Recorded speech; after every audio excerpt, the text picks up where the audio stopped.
আল্লাহর ওলি দেখে। এখন বলেন তো, এই যদি আল্লাহর ওলি হতো, তাহাজ্জুদ পূজার এত বড় বাদশা বান্দি হতো, তো এই পরপুরুষের সঙ্গে এইভাবে মেসেজে কথা বলতো, আপনার কি মনে হয়? মানে শয়তান আপনার শিরায় শিরায় রক্তে রক্তে মিশে গেছে। কেন? শয়তান অনেক সময় ভালো কাজ করায়, ওই ভালো কাজ করার মধ্যে আপনাকে গুনাহে লিপ্ত করানোর চেষ্টা করে।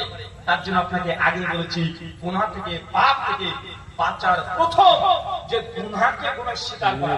যদি অস্বীকার করে, না না এটা ভালো, আরে অনেক সুদ ভোগে লেগেছে, বুঝলেন? সুদ খারাপ কিসে দেয়? লোকটার ব্যবসাতে কেউ ধার দিচ্ছিল না, আমি 10,000 টাকা দিয়েছি, কত বড় দয়ালু, বলছে 10% কমিশন, তারও লাভ আমারও লাভ। বলে কি বলে না, মানে ও যে সুদ যে হারাম এটি স্বীকারই করতে চায় না। সুদ যে একটা গুনাহ, গুনাহ কাবীরা।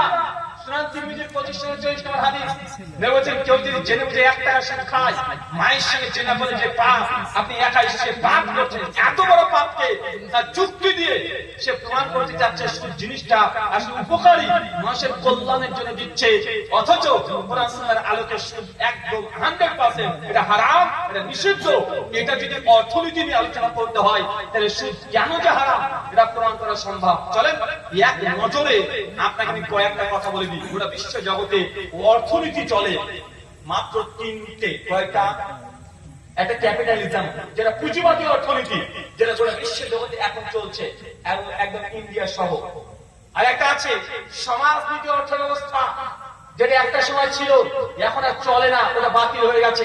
আর একটা আছে ইসলামী অ্যাকাউন্টেন্সি তথা ইসলামী অর্থনীতি। অর্থনীতি কয়টা? আরে সমাজনীতি অর্থনীতি দীর্ঘদিন ধরে চলেছে, ওটা ক্লস করেছে, মানে ওটা দেবার সম্পর্ক হয় নাই, মানে ধ্বংস হয়ে গেছে। অবশেষে ওই সমাজনীতি অর্থ ব্যবস্থাকে তারা পরিত্যাগ করে দিয়েছে। এখন গোটা বিশ্ব জগতে চলছে ক্যাপিটালিজম, যার নাম হচ্ছে পুঁজিবাদী অর্থনীতি। আর 3 ইসলামী অর্থনীতি। সমাজবাদী অর্থনীতি কি ছিল? মানে আপনাদের এলাকাতে 50 জন মানুষ আছে, একটা বিল্ডিং নির্মাণ করবে, তো বিল্ডিং নির্মাণ করার জন্য একটা হেড রাজমিস্ত্রি লাগে, লাগে না? 2-3টা লাগে, 4-5টা যুগল লাগে তো নাকি? কি বলেন ওটাকে আপনারা? যুগল বলেন তো? আমরা তো মুর্শিদাবাদের মানুষ, রাজমিস্ত্রি গোটা বিশ্বে বিখ্যাত। মুর্শিদাবাদের লেবার, আচ্ছা লেবারই হলো, মানে আমাদের রাজমিস্ত্রি মুর্শিদাবাদের গোটা ভারতবর্ষে বিখ্যাত।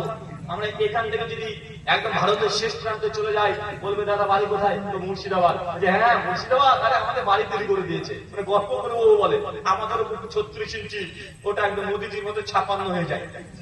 বাপরে বাপ, আমার জেলার মানুষ এসেছে আপনার বাড়ি তৈরি করে দিতে, 4 থেকে নেওয়া পান নাকি? তো যাই হোক, তো বাড়ি তৈরি করতে যেমন কয়েকটা লেবার লাগে, হেড মিস্ত্রি লাগে এবং ইঞ্জিনিয়ার লাগে। সমাজনীতি অর্থনৈতিক ব্যবস্থা কি ছিল সেই সময়?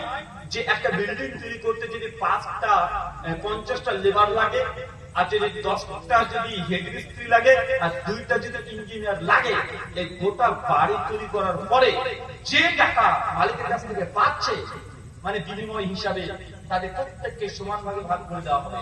মানে ইঞ্জিনিয়ারও 500 টাকা পাবে, লেবারও 500 টাকা পাবে, হেড মিস্ত্রিও 500 টাকা পাবে। কথাটি বুঝতে পারলেন? এটা দীর্ঘদিন ধরে চললো। তখন মানুষ ভাবছে যে শিক্ষিত হয়ে লাভ কি, আমার ইঞ্জিনিয়ার হয়ে লাভ কি, লেবারই হয়। মালিক একটা দোকান নিজে দিয়েছে, মালিকের যা লাভ, মালিকের দোকানে যে লেবার আছে, যে কাজ করছে, পুরো তাই লাভ। দিন শেষে দিন শেষে যা হবে সব সমান সমান ভাগ হয়ে যাবে। এটা ছিল সমাজনীতি অর্থ ব্যবস্থা। এটার কারণে অনেক রকমের সমস্যা একটা সময় চলতো, ওটা ক্রস করেছে, ওটা বাতিল হয়ে গেছে। মানে যারা বাড়িতে বেশি সংখ্যক মানুষ, তাদের ইনকাম বেশি হচ্ছে। কেন? আপনাদের যে 2 বাপ বেটা রোজগার করে, আর একজন আছে ওর দ্বারা 4 বাপ বেটা ওরা ইনকাম করে, তো আপনি সারা দিন কাজ করে 500-1000 দিলেন, কিন্তু ওরা 4 বাপ বেটা কাজ করে 2000 পেয়ে গেছে। জনসংখ্যায় যে বেশি, তার ইনকাম বেশি। আপনি কত ডিগ্রি অর্জন করেছেন এটা গুরুত্বপূর্ণ নয়। তার জন্য এই সমাজনীতি অর্থব্যবস্থা এটা ক্রস, এটা বাতিল হয়ে গেছে। এখন চলছে ক্যাপিটালিজম। এই অর্থনীতি ব্যবস্থা কেমন? এটা আপনি যত ইনকাম করবেন সব টাকা আপনার, আপনার টাকার উপর অধিকার কারো নাই। এই জন্য দেখছেন না আমাদের ভারতবর্ষের বড় বড় ব্ল্যাক মানি দখল করে বসে আছে। সুইজারল্যান্ডে বিভিন্ন রকম সুইস ব্যাংকের টাকা পয়সা জমিয়ে দিচ্ছে, হয়তো ভারতবর্ষের 80% মানুষ একমাত্র গড় ইনকাম 100 টাকাও না, অথচ যারা ধনী দিন দিন তারা ধনী হয়ে চলে যাচ্ছে, হচ্ছে না। কারণ আপনিও 120 টাকা দিয়ে পেট্রোল কিনছেন, আবার আম্বানি সেই 120 টাকা দিয়ে পেট্রোল কিনছে। আপনি ধরেন 10 টাকা বিল, ইলেকট্রিক বিল ইউনিট দিচ্ছেন, তারাও দিচ্ছে। তার ইনকামের যে পার্সেন্টেজ আপনার ইনকামের সঙ্গে যায়, কথা বলেন। আপনি যত টাকা দিয়ে পেঁয়াজ কিনছেন, ওরা তত টাকা দিয়ে কিনছে। একজন গরিব মানুষ 500 টাকা ইনকাম করে সে বাজার থেকে ক্রয় করছে, একজন ধনী কোটিপতি তার কাছে একই দাম দিচ্ছে। তাই ধনীরা আগে যাবো হয়ে যাচ্ছে আর গরিবরা দিন দিন গরিব হয়ে যাচ্ছে। এই যে দুই ধরনের অ্যাকাউন্ট বা অর্থনীতি জানলে। তৃতীয়, ইসলাম। ইসলামী অর্থনীতি কি? এই দুটোর মাঝখানে। ইসলাম কি? দুটোর মাঝখানে। মানে একজন মুসলমান যত কোটি টাকা ইনকাম করতে চাইবে করুন, কোনো সমস্যা নাই। আপনি কোটি টাকা ইনকাম করেন দিনে, ইসলাম নিষেধ করে না। শুধু অর্থনীতিটা হালাল হতে হবে। শুয়োরের গোশ বিক্রি করে নয়, পতিতালয় বেশ্যালয় থেকে উপার্জিত টাকা নয়, আপনি মদ বিক্রি করে উপার্জন করবেন এটা নয়। ইনকাম সোর্স যদি হালাল হয়, এক কোটি টাকা ইনকাম করেন, ইসলাম নিষেধ করে না। শুধু ইনকাম শেষে আপনি বলবেন আলহামদুলিল্লাহ, আল্লাহ তুমি রাজ্জাক, তুমি আমার রিজিকে বৃদ্ধি করে দিয়েছো, আল্লাহ তুমি শুকরিয়া আদায় করছি। আপনি শুধু আল্লাহ শুকরিয়া আদায় করেন, পুরো টাকাটা আপনার পবিত্র হয়ে গেল। কি হলো কথা বলেন? পবিত্র হয়ে গেল। কিন্তু এই টাকার উপরে আপনি ইনকাম করছেন ঠিক, আপনি কষ্ট করেছেন ঠিক, কিন্তু টাকার উপরে অধিকার শুধু আপনার একার নয়। এই টাকার উপরে অধিকার আরো কিছু মানুষের বসবে, তাদের যারা ইনকাম করতে পারে না, যারা গরিব দুস্থ মানুষ। ইসলাম বলেছে বছর শেষে তোমার যদি 7.5 ভরি স্বর্ণের অধিক হয়ে যায়, 85 গ্রাম স্বর্ণের অধিক হয়ে যায়, তাহলে তোমার উপরে ট্যাক্স আসবে, যেটা শরীয়তের ভাষায় যাকাত। কি বললাম কথা বলে? ধরেন আপনার এলাকাতে 50 জন মানুষের উপরে যাকাতের টাকা খরচ, এমন গ্রাম আপনাদের আছে না নাই? 85 গ্রাম সোনা নাই আপনার বাড়িতে? আপনি তো শ্বশুরের কাছ থেকে 10 ভরি নিয়েছেন, 85 গ্রাম নেই? আছে, বাদ দেন। 20 জন মানুষের অত্র অঞ্চলে, অত্র গ্রামে যাকাত খরচ হয়েছে 20 জন। এখন এই 20 জন মানুষ কি করবে? যাকাতের টাকা ইসলামী শরীয়ত অনুযায়ী ট্যাক্স শতকরা 2.5% হারে গরিব মিসকিন মানুষকে দিতে হবে। এখন আপনার অঞ্চলে যাকাতের হকদার গরিব শ্রেণীর মানুষ কত ঘর হতে পারে? কথা বলেন, কত ঘর হতে পারে?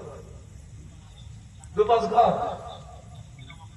আচ্ছা 5 ঘর না, 20 ঘরই ধরলাম। তো 20 জন যাকাত দিচ্ছে, 20 জন নিচ্ছে। বলেন তো যারা নিচ্ছে, যে মিসকিন গুলো, এরা জিন্দেগিতে আর অভাবের মধ্যে থাকবে? মমতা দিদির 1,60,000 টাকার ঘরের জন্য আর কন্যাশ্রীর জন্য অপেক্ষা করতে হবে, হাত বসে থাকতে হবে? ইসলামী অর্থনীতি এটাই। কেউ গাছপালায় থাকবে আর কেউ রাজপ্রাসাদে থাকবে, ইসলামীটা চাই না। যে রাজপ্রাসাদে থাকবে ও থাক, কিন্তু সে যে উপার্জন করেছে অর্থ, এই অর্থের উপরে গরিব মিসকিন দুস্থ মানুষের একটা অধিকার আছে, এটা বাধ্য, তাকে দিতে হবে। এটি ইসলামিক অর্থনীতি। কিন্তু আপনি যদি সুদের সঙ্গে যুক্ত হয়ে যান, সুদ কি জানেন? সুদ এটা ধ্বংস করে নিয়ে আসে। কেন? টাকার যদি ইতিহাস করেন, কারেন্সির যদি ইতিহাস করেন, টাকার যদি কেউ না খাটিয়ে বৃদ্ধি করতে চায়, তাহলে পৃথিবীর অধিকাংশ মানুষ তারা নিষ্ক্রিয় হয়ে পড়বে। আল্লাহ সুবহানাহু ওয়া তাআলা আমাদের বুঝাতে চেষ্টা করি। আমিন। সম্মানিত সুধী, গুনাহ থেকে বাঁচার প্রথম উপায় গুনাহকে গুনাহ হিসেবে স্বীকার করে নেওয়া। আগে আল্লাহ যা হারাম করেছে, এই হারামগুলোকে আল্লাহ যদি স্বীকার না করে, তো গুনাহকে পরিত্যাগ করা আপনার দ্বারা সম্ভব হবে না। 2, বন্ধু নির্বাচন। কি বললাম?